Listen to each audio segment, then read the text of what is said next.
Hello, this is Daniel Sadawi-Konevka. It's September 28th, 2014. I'm wanting to tell you a little bit about the Richmond Agitation-Sedation score, or the RASS. This is a score that we use frequently to communicate to other clinicians the agitation or sedation level of patients, and also to set goals with our medications that we use for sedation. The score ranges from +4 to -5. Positive numbers reflecting an agitated patient, minus negative numbers reflecting a sedated patient.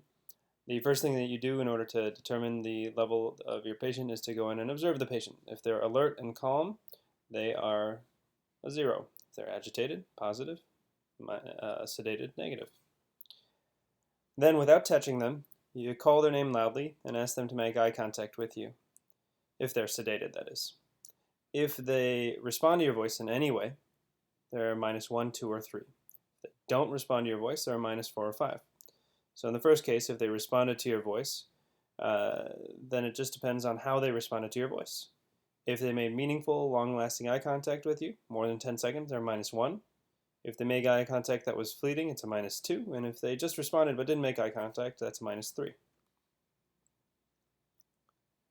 If they didn't respond to your voice, the -4 or -5, just depends then on the next move, which is to provide some physical stimulation. If they respond to your physical stimulation, they're -4. If they do not, they're -5. On the agitated side of things, it's basically a spectrum. We don't use this as much because we tend not to set agitated goals for patients. But if they're slightly agitated in appearance but not doing anything, it's a +1. If they're agitated and non-purposely moving or dysynchronous with event, it's a +2. If they're more than that, pulling on lines, tubes, expressing a little bit of aggressive behavior but not really a danger to staff, then they're a +3. And if they're overtly combative, dangerous to staff, then they're a +4.